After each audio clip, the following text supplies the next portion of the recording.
Here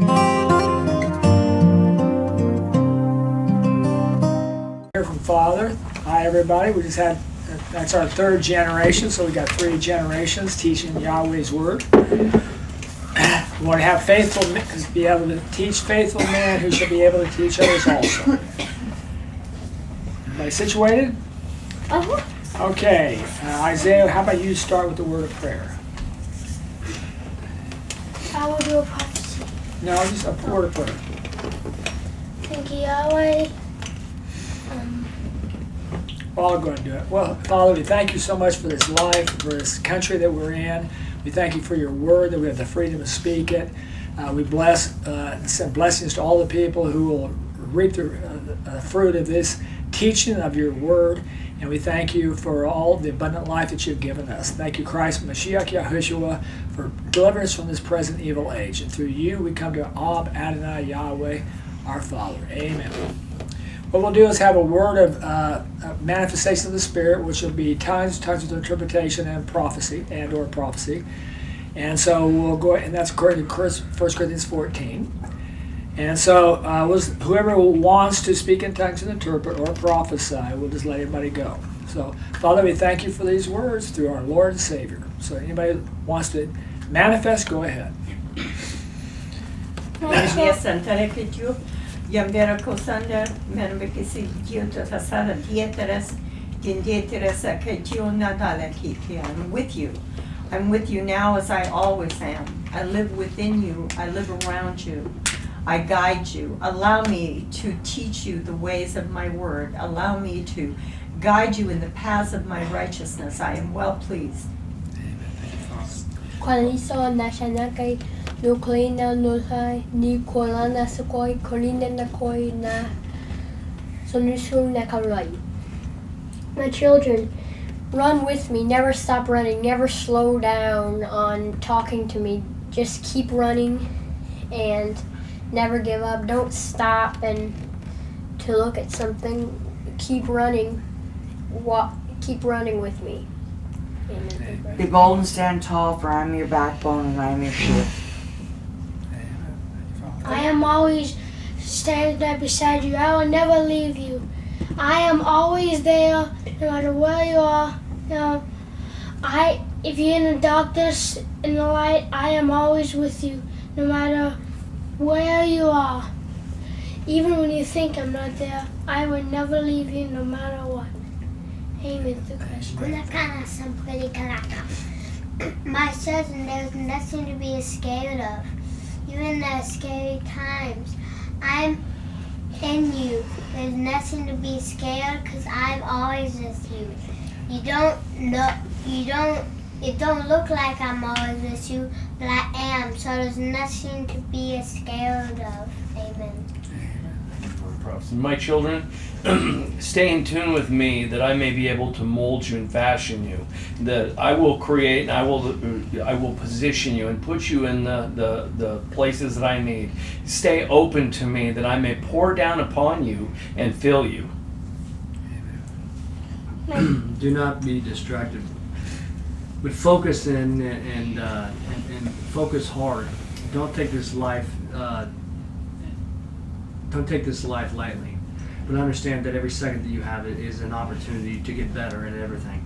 I am not content with where you are, but I am constantly asking you to follow after me, and I'm looking for men and women that will grow up, that will become more stronger, that will choose to be dissatisfied with where they are in their life. Just as I was, for even in my earthly ministry, I didn't stop on a plateau, but I continually walked towards my Father in obedience, both with my mouth and my actions. So I ask you each day to not settle for this life that you have, and don't become complacent, but each day ask what else you can give, and be reminded that there's always a better life. And even though you feel very comfortable with where you are, and you're in a position where you're very comfortable, freedom is not in your comfort where you are. Freedom is pursuing me and the life that I have for you. I will always compensate you, not only in this life, but in the life to come. Well, Father, we thank you for those words, and thank you, Christ, in the name of Mashiach Yahushua, our Lord and Savior. Amen. Good words. Tonight, well, I don't know if we'll be able to get through it all, but we'll give it a shot.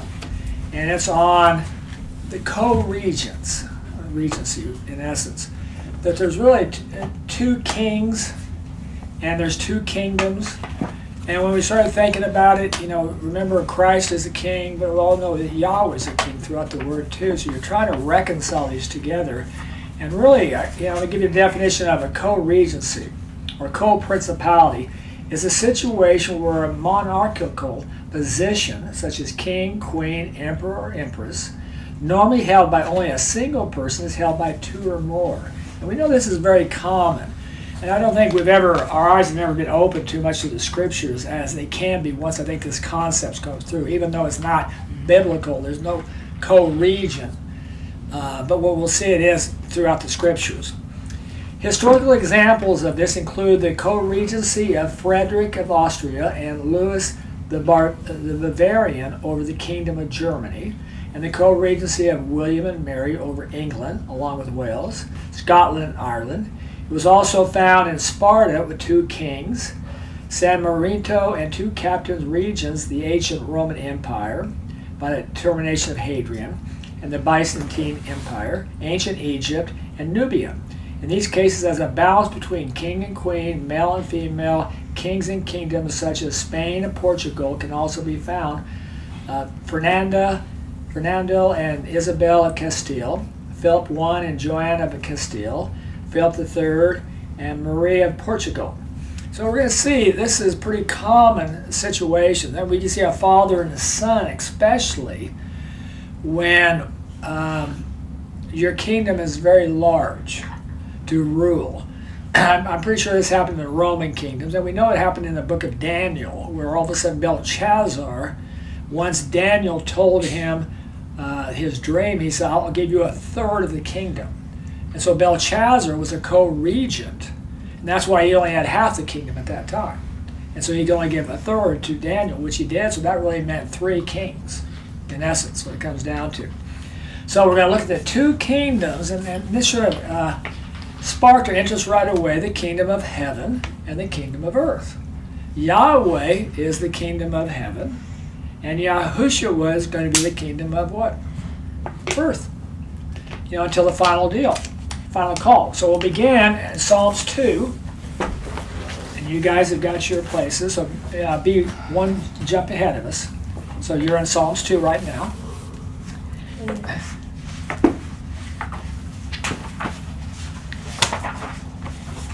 Like I said, it's kind of a work in progress, so I'm learning it as I'm going, but it's really starting to open my eyes on how relevant this is all through the scriptures, and without knowing that concept, we're going to be confused. So we're going to read the whole chapter of Psalm 2. And it is one thing don't help her. No, she's on her own. This is why you're learning. This is why you're doing it yourself, is to do it yourself. Got it. Wherefore hath nations assembled in turmoil, or should peoples mutter an empty thing? The kings of earth take their station, and grave men have met by appointment together against Yahweh and against his anointed one. There we got the 2. Saying, let us break asunder their bonds and cast from us their cords. He that sitteth in the heavens, who's that? Yahweh. Yahweh, will laugh. My Lord will mock at them. Then will he speak unto them in his anger, and in his wrath confound them. Yet I have installed my king, where? On earth. On earth, on Zion, my holy mountain. Let me tell the decree. Yahweh has said unto me, my son thou art, I today have begotten thee. Ask of me, and let me give nations as thy inheritance. Where are the nations? On earth. And as thy possessions, the ends of the what? Earth. Where is Yahweh? Heaven. Heavens. Thou shalt shepherd them with a scepter of iron, as a potter's vessel shalt thou dash them in pieces. Now therefore, ye kings, show your prudence. Be admonished, ye judges of earth. Serve Yahweh with reverence, and exude with trembling. Kiss the Son, lest he be angry, and ye perish by the way, for soon might be kindled his anger. How happy are all who seek refuge in him. Wonderful. So that should give us the clues right there. We have two kingdoms. As we're going to see also in Matthew chapter 6, verse 9 through 10. And so all this evidence is all the way through us. So we know the Lord's Prayer. We say it all the time. And I'll have Elijah read 9 through 10.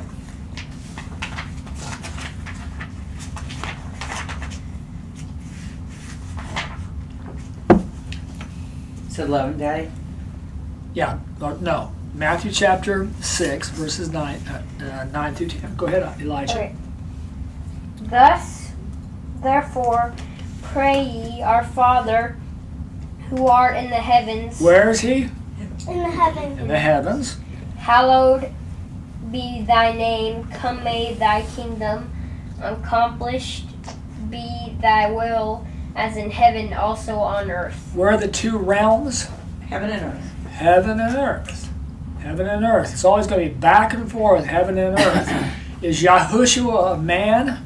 Yes. Yes, he is. Men are earthbound. We're terrestrial, and they've always been designed to be terrestrial beings. Terrestrial means people of Terra or earth. Yeah, not celestial. Celestial is spirits who are in the heavens with Christ. I mean, with Yahweh. Now, Christ is there right now, but that was the design of the kingdom. But so we have the kingdoms of heaven and the kingdoms of earth. We go to Revelations 21, verse 22, and we're going to see the two thrones of the two kings. This is at the end of the book. So if we look at, here's how it begins, here's how it ends. 21 verse 22. And sanctuary saw I none therein, for Yahweh Elohim of hosts is the sanctuary thereof, and the Lamb. There's the two right there. This is, which we will find out, is going to be the final kingdom where Yahweh comes from heaven to the earth. And so it's all going to come together. We go to 22 verses 1 and 2. And he pointed out to me a river of water of life, bright as crystal, issuing forth out of the throne of Yahweh and of the Lamb. So we have the throne. Thrones are for kings. The throne of Yahweh and of the Lamb. Now we go to Revelations chapter 3, verse 21. And here is Yahushua's throne. He that overcometh, I will give unto him to take his seat with me in my throne, as I also overcame and took my seat with my Father in his throne. There's two thrones, two kings together, side by side. Go to Revelation chapter 4, 1 through 11, and this is Yahweh's throne. Remember, Christ is the image of the visible God. No. Christ is the image of the invisible. Christ is visible. Yahweh is invisible. Invisible. In this chapter, he's still invisible.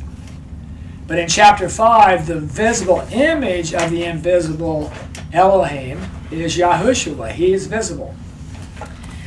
After these things I saw, and lo, a door set open in heaven. Where is Yahweh?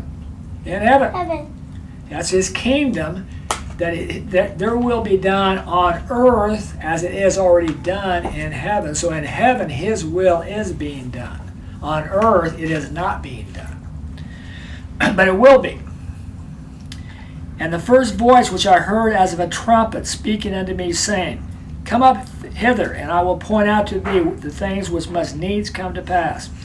After these things, straightway I came in to be in Ruach, and lo, a throne stood in heaven. Where are we? Heaven.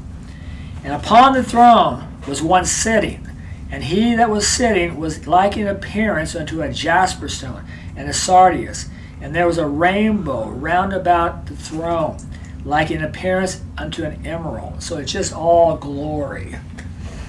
And round about the throne were 24 thrones, and upon the thrones 24 elders. Melania, we were talking about mythology, mermaids, the abominable snowmans. Well, there is another world. Those are all What's myths. this? Yeah, we're in Revelations chapter 4. Oh. You're missing things. Revelations chapter 4. So what we've got is we have mythology, and people want an abominable snowman, Bigfoot. All right, but there is a kingdom out there that does exist, and it's called the unseen world. And here it is. It's showing us what's going on right now. Can we see it? No, but it's telling us all about it. So there are celestial beings that exist, and it's in the heavens. The 24 elders sitting clothed in white garments. What kind of garments do they have? White. Let's see what they're going to do. And upon their heads crowns of what? Gold. Gold. And out of the throne are coming forth lightning and voices and thunderings, and there are 7 torches of fire burning before the throne, which are the 7 ruachs of Yahweh. And before the throne is a glassy sea like unto crystal. And in the midst of the throne and around the throne are 4 living creatures full of eyes. Here's another one. Now look at it. What do they have? How many are there? 4. What do they have, Elijah? A lot of eyes. Eyes. Before and behind. And the first living creature is like unto a lion. And the second living creature like unto a calf. And the third living creature hath the face of a man.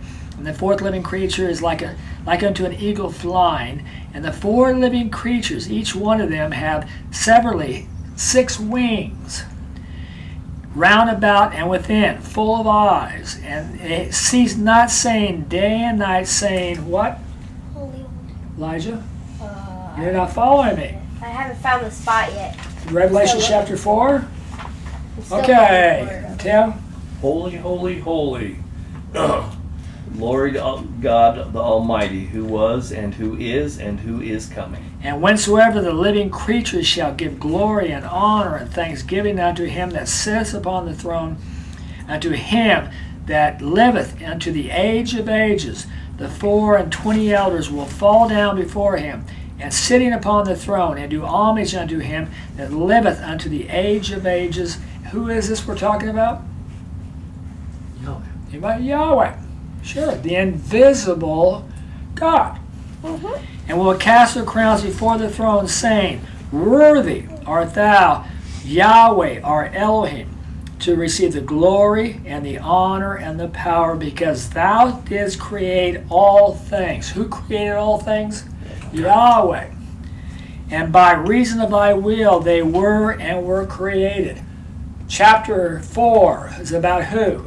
Yahweh. Yahweh. Chapter 5 is going to be about his son, the other king. And when he opens up the 7 seals, those 7 seals are going to happen in heaven or on earth. What do you mean the 7 seals are going to happen? He's going to open up and the tribulation comes. Heaven. That's what the 7s, no? Earth. This is the judgment of the earth. The 7 seals, they're in heaven. Yeah. We're going to see, he's opening up the 7 seals. Who's worthy to do this? And these are the judgments upon the people of earth. That's why Yahushua is opening them. And I saw upon the right, chapter 5, verse 1. Are you there? And I saw upon the right hand of him that was sitting upon the throne a scroll written within and on the back, sealed up with 7 seals. So we're still talking about Yahweh. And I saw a mighty messenger proclaiming with a loud voice, Who is worthy to open the scroll and to unloosen the seals thereof? God the Holy Spirit. God the Son. No. Gabriel the Archangel.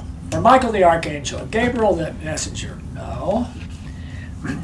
And no one was able in heaven or on earth or under earth. So we're talking about heaven or earth. Or under the Or earth. under the earth. To open the scroll or to look therein. And I began to weep much because no one worthy was found to open the scroll or to look therein. Who could be the righteous judge more than anybody else is somebody who has experienced all that mankind could experience. So he can say, there's no excuses, I've been there. I know what can be done and I know what cannot be done.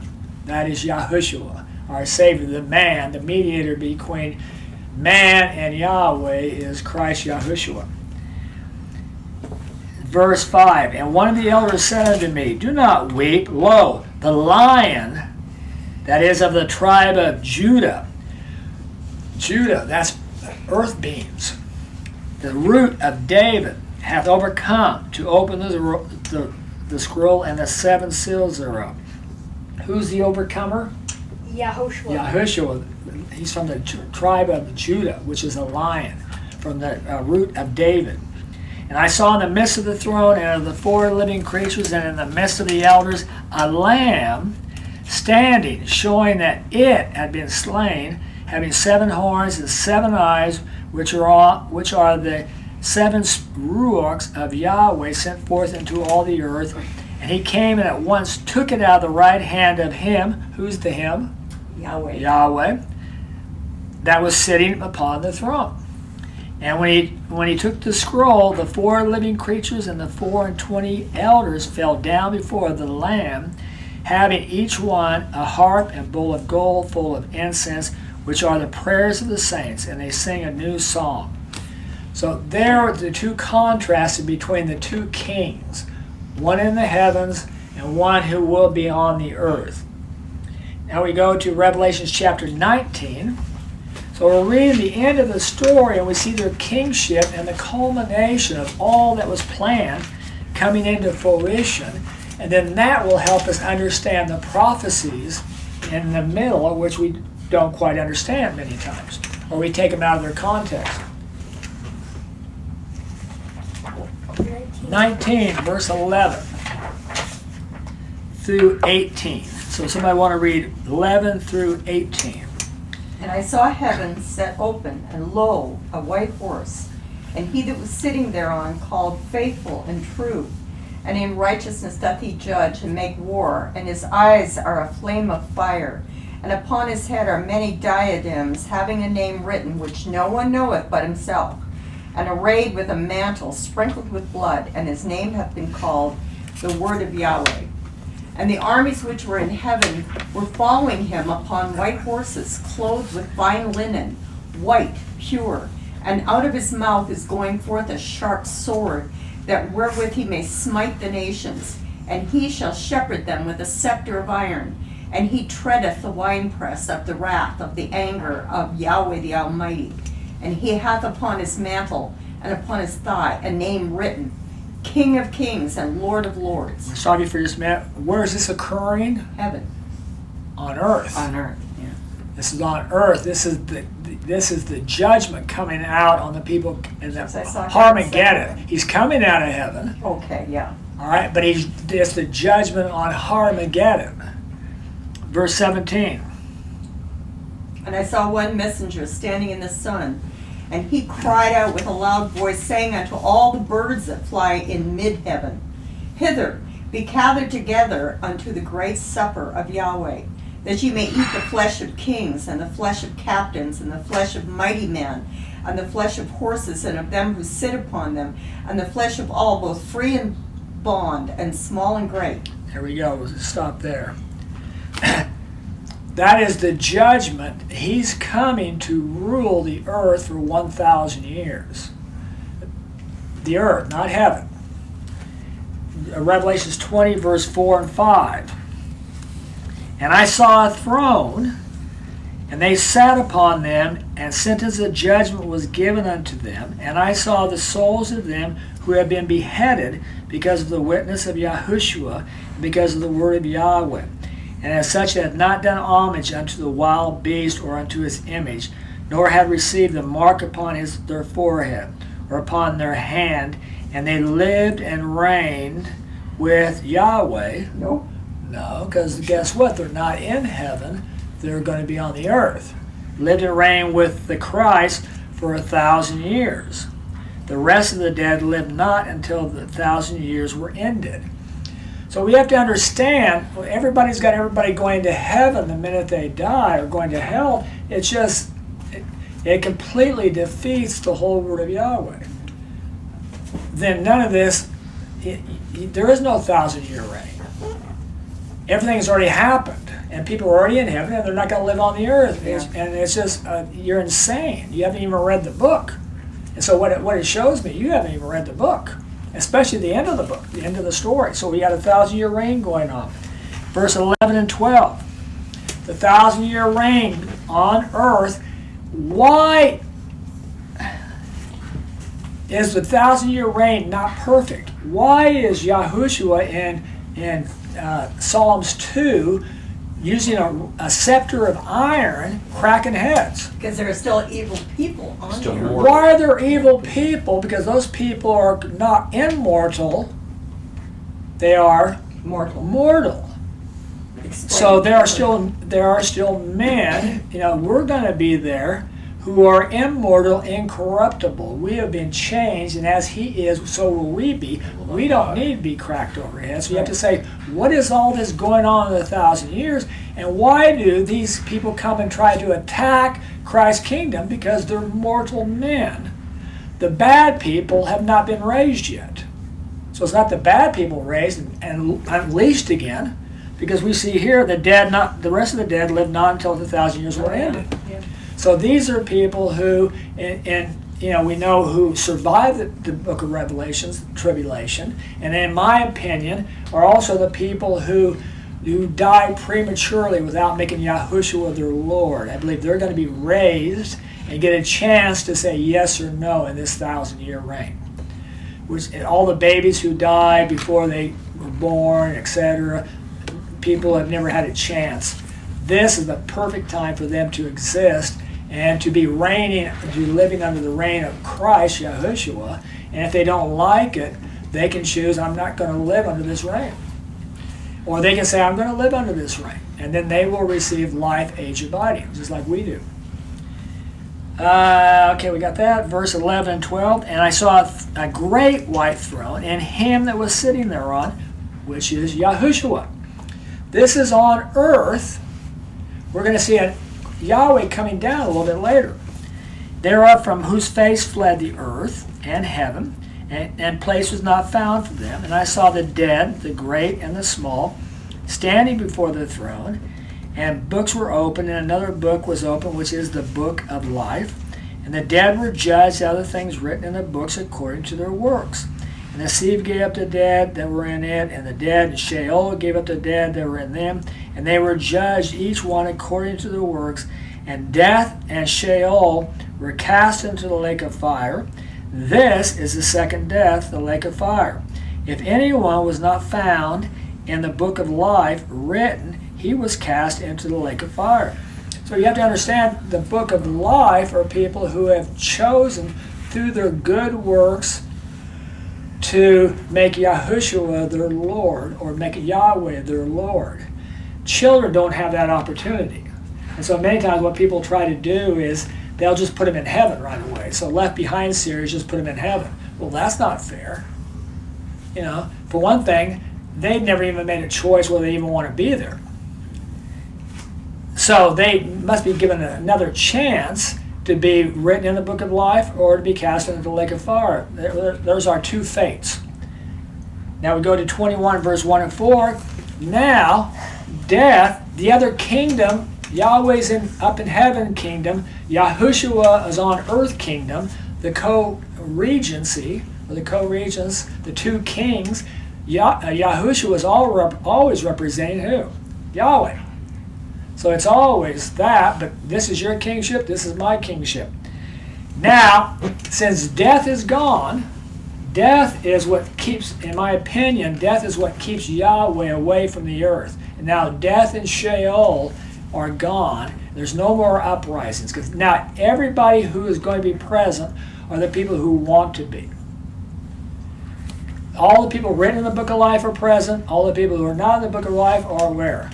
Lake of fire, consumed. And I saw a new heaven and a new earth, For the first heaven and the first earth, and this could really be the former, because there's really 3 heaven and 3 earths, we know in Peter and Jude. So the former heaven and the former earth have passed away, and the sea is no more. And the holy city, New Jerusalem, saw it coming down out of heaven, going where? If it's coming down out of heaven, where's it going? The earth. The earth. From Yahweh, prepared as a bride adorned for her husband. And I heard a loud voice out of the throne saying, Lo, the tent of Yahweh is with angels. No, with men. Well, I thought it was already, all that people are in heaven right now. So the tent of Yahweh is always with men. If they're in heaven, we got billions of people up there. No. The tent of Yahweh is now with men. Why? Because they're terrestrial. And he will tabernacle with them. I thought he was already tabernacling with them. See, all this foolishness that we've been taught. And they shall be his people, and he shall be Elohim with them, and he will wipe every tear out of their eyes. So that is the story. Now we can start saying, okay, now it makes sense when we go to Zechariah chapter 14. You already there? Boy, you're going to get an F in this class, kid. Hey, we don't have grades in this class. Yes, I am watching you. This is a pop quiz. Where's Zechariah? 900. 9/11, so it's Zephaniah, Haggai, Zechariah, Malachi. Zephaniah, Haggai, Zechariah, Malachi. Right before Malachi. People have no idea that Christ is ruling mortal men on earth. And they don't know the Old Testament, which is the whole foundation of the Word. They've already just injected everybody into heaven, and that's the end of the story. So death becomes our friend. There is no paradise. There is no earth. There is no good. There is no white throne judgment because people are judged immediately when they die. You know. So look at verse 9. This is What great. chapter? Chapter 14, verse 9. Now we have to think, it's going to say Yahweh is king, but it's talking about people on the earth. And these people are going to be doing bad things. So this has to be, what time period are we talking about? If people are on the earth and Yahweh is the king, 1,000-year. then it has to be the 1,000-year reign because these people are going to be disobedient. So will Yahweh become king over all the earth. Okay, so we have co-kings, co-regency, because Yahushua is king, but he always does whose will?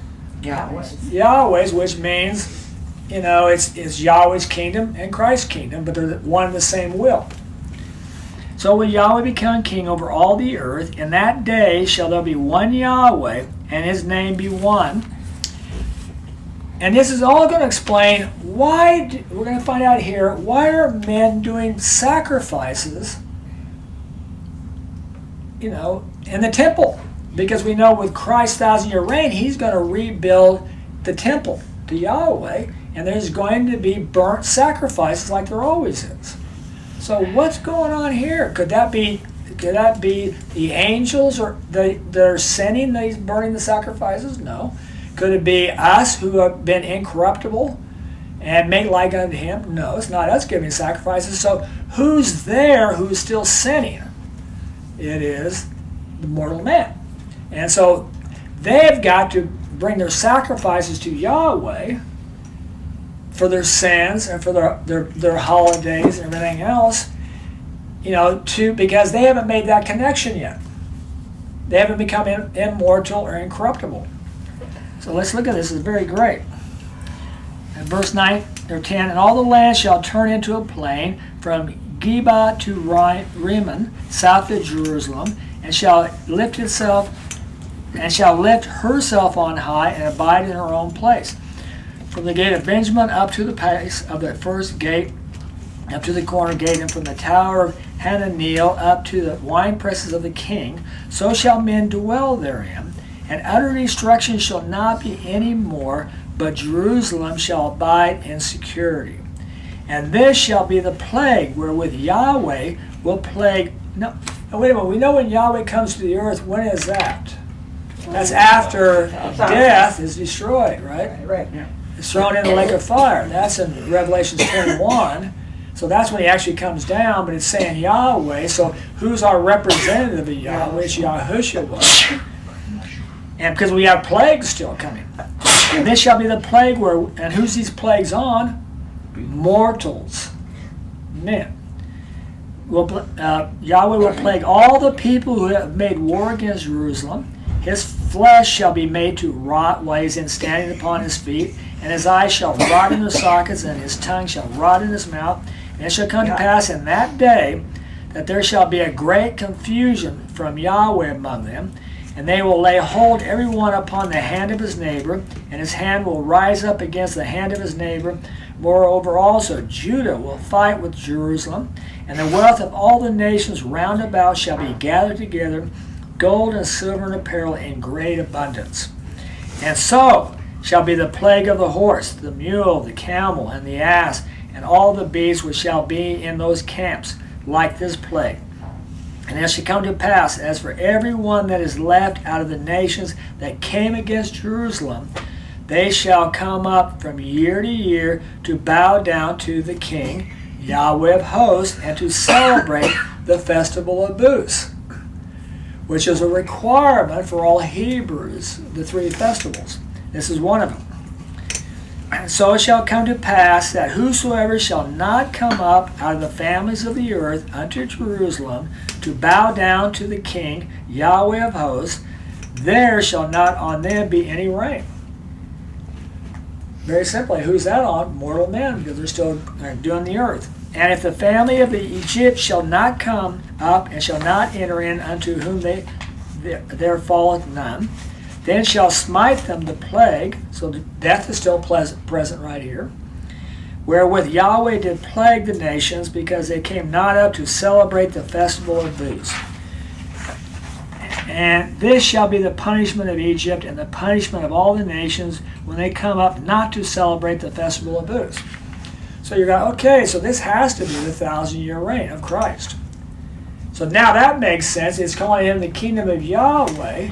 But as you know, when you have co-regents, you could have Cyrus and Cambyses, or William and Mary, or and Ferdinand and Isabel.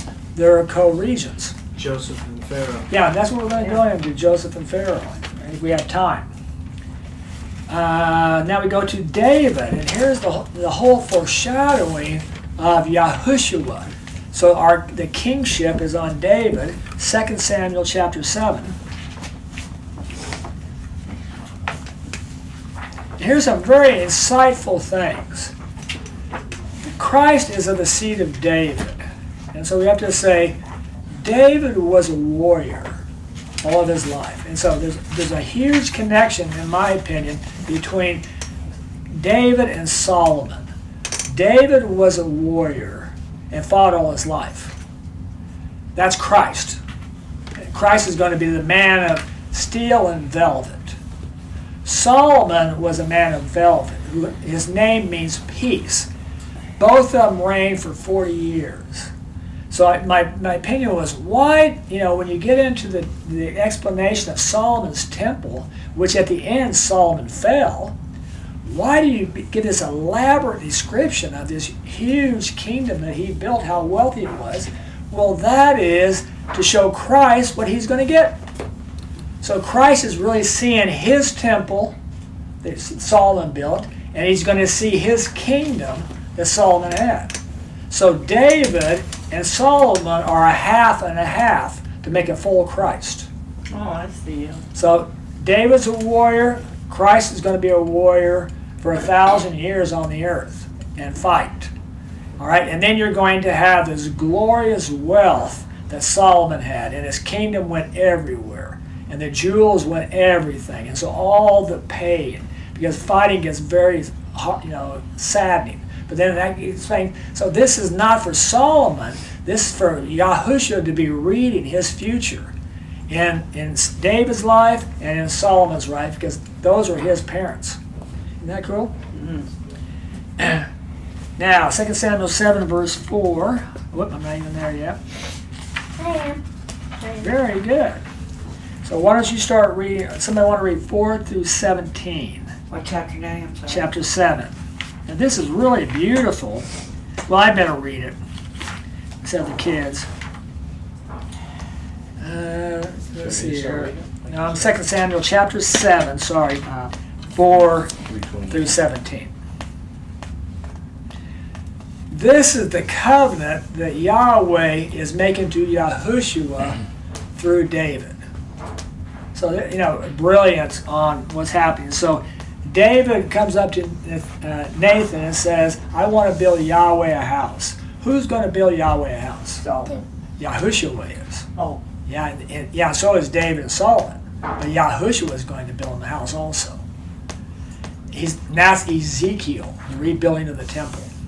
And everything's going to be happening because Zion is what do you call it, point zero? What would be a battle thing? Ground zero. Ground zero, where everything issues from. The water of life comes from the Mount Zion. Both times, in the 1,000-year reign and in Yahweh's reign. So Mount Zion is the center of all action, which is so astounding because what are we doing in heaven? We're not talking about Zion. When I say Zion, it's Zion. People say Zion, but that's not how you pronounce it. It is Zion, like Z is a zebra. It's all the way through here. And so Zion has just been thrown out by everybody. This place doesn't even exist. It's not our future habitation. Yes, it is. It's a future habitation for all of it. Let's see. We've got about 10 minutes left. We've got to do this probably 2 parts another time. And so it was in that night that the word of Yahweh came unto Nathan, saying, Go and say unto my servant. I just love that. You want a relationship with Yahweh? Be his servant. My servant, David. Golly, could you say, God, our spouse should almost be able to, we should be able to say, go to my servant Wendy, or go to my servant Chuck, or go to my servant Tim. And that kind of relationship to say, wow. That's just, when I was reading about Moses and Aaron, when things would happen, they would fall down on their face, to supplicate for these people. But just falling down on their face is such a humbling and such a great heart that we need to emulate. Thus saith Yahweh, Shalt thou build me a house for me to dwell in, seeing that I have not dwelled in a house since the day that I brought up the sons of Israel out of Egypt, even unto this day, but have been wandering in a tent as my habitation? Wheresoever I have wandered with any of the sons of Israel, spake I ever a word with any of the tribes of Israel, whom I charged to shepherd my people Israel, saying, Wherefore have you not built me a house of cedar? Now therefore, thus shalt thou say unto my servant David. I just love that preface each time, my servant David. Thus saith Yahweh of hosts, I myself. Hey, this is great. We must remember this. Was David a prophet? Yes. Yes. Why isn't Yahweh just talking to him directly? There's reasons for that. Many times Yahweh is going to talk to us through somebody else, even though we have that same ability. And so Nathan is relaying this message. Verse 8, Now therefore shalt thou say unto my servant, unto David, Thus saith Yahweh hosts, I myself took thee away from the pasture, from after the flock, to become leader over my people, over Israel, and was with thee whithersoever thou didst go, and have cut off all thy enemies from before thee, and will make thee a name like the name of the great one who are in the earth. And will appoint a place for my people for Israel, and will plant them, and they shall inhabit their place, and be unsettled no more. Neither shall the sons of perversity again humiliate them as at first, even from the day when I will put in charge over my people Israel. Thus will I give thee rest from all thine enemies. And Yahweh must tell thee that a house will Yahweh make for thee. Isn't that great? He's wanting to make a house for Yahweh, and Yahweh says, I'm going to make you a house. And it shall be, when thy days shall be fulfilled, and thou shalt sleep with thy fathers. Now, here's what we say today. When thy days shall be fulfilled, when you go to heaven, then will I raise up thy seed. No. Then will I raise up thy seed after thee, which proceedeth from thy own body. That's including Yahushua, his only begotten Son. And I will establish his kingdom. And if you have a kingdom, you have to have a king. He shall build a house for my name. That's Solomon and also Yahushua. And I will establish his kingly throne unto times age abiding. And where is his throne? In heaven or on earth? On earth. On earth. And I will become his father, and he shall become my son. If he commit iniquity, then will I correct him with the rod of men and with the stripes of the sons of men. But my loving kindness shall not depart from him, as I caused it to depart from Saul, whom I caused to depart from before thee. So shall thy house and thy kingdom be made steadfast unto times age abiding before thee. Thy throne, we're talking about kings, shall be established unto times age abiding. There is the prophecy of Yahushua and his kingdom, and David and his kingdom. See where we are. Now we go to 1 Chronicles 28.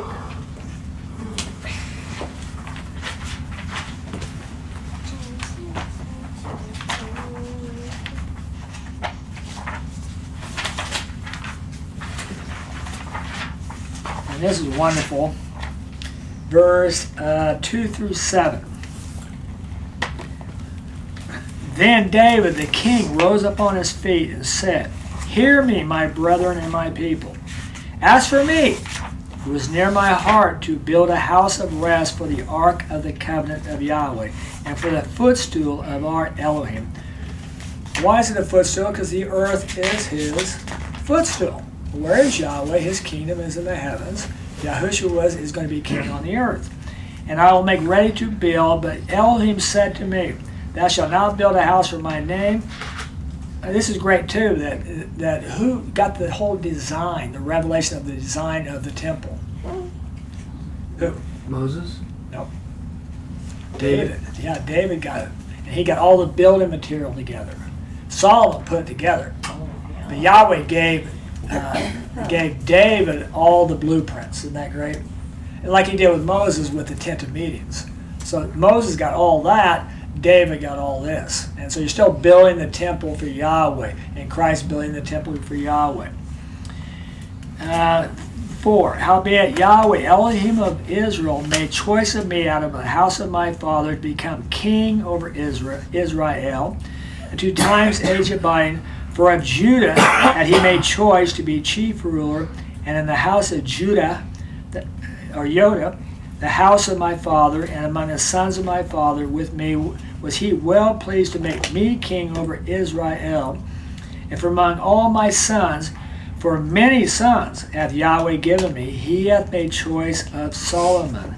And it's so strange. What is the lesson? Who is Solomon? Who's his mother? Bathsheba. Isn't that strange? Isn't that the strangest thing possible to say? And who is Bathsheba? Uriah the Hittite's wife. Yeah, Uriah the Hittite, which is always mentioned. But obviously forgiveness is great, and Solomon comes from Bathsheba, and you're like, never saw that coming. Yeah. After a sin like that, my son to sit upon the throne of the kingdom of what? Yahweh. So here is Solomon sitting on the throne of the kingdom of Yahweh. So Solomon is the representative for Yahweh. David was a representative for Yahweh. Yahushua is the representative for Yahweh over Israel. And he said unto me, maybe we can just kind of stop there. Then we go into, well, you know in Matthew 1, well, let's not even go into Matthew. How much time we got? God, we got 3 minutes left. That's about half. We better just stop here. You know, so it really gets heated up in this other part. So we'll have to do this another time. Otherwise, it'll probably take about another hour. Maybe next week. Yeah, next week. Tim's not here. Yeah, we'll see. Yeah, oh, yeah, maybe next week. Yeah, that'd be good. We don't want him to hear it. Yeah. We'll do a part. I can't believe it. Tim and Donna planned their vacation once they heard that Izzy was, Shauna were moving on the I know. 12th. They said, that'd be a What good about time you for me. leaving with the birth of the baby? Yeah. Hey, don't switch this around. Wait a minute. Just kidding. Okay, Elijah, you want to have a closing word of prayer, and then I'll give a prophecy to the people according to 1 Corinthians 14. And look at the camera. So it's like a prayer. Yeah, just a regular prayer. Thank you for the teaching. And thank you, Yahweh, for this teaching and what everybody here and everybody that's watching in the future or right now that learned today or will learn in the future. And that what Yahweh did for us, and we should know that He is the kingdom of the heavens and Yahoshua is the kingdom of the earth. Amen. And thank you, Yahweh, for this great night you've given us and everybody here to learn something. Amen. Through Christ. And Father, we thank you for this as our King, and thank you, Yahushua, as our King, the co-regents. And we thank you for these words, and thank you for Christ for paying the price that you could pour out Ruach upon us, that we also can prophesy. As Moses said, I wish they were all prophets once the Spirit is poured out. So we thank you for exercising that and have confidence in you. And my sons and my daughters, as you walk forth in this day and in this moment in the power that I've endued you with, I have clothed you with power on high in order that you may manifest my glory, my wisdom, my goodness, my humility, my power to the people who I brought you into contact with. So exercise that power. Do not be sly or be lax in this, but exercise that power that brings glory into me and not unto you, because people know that you have not done it with your own senses. So I've given you the Ruach in order for you to exercise it. Exercise it daily as I call upon you. Rise up in faith. Rise up in serving me, and I reward you greatly for these. Well, Father, we thank you for those words. See you next week.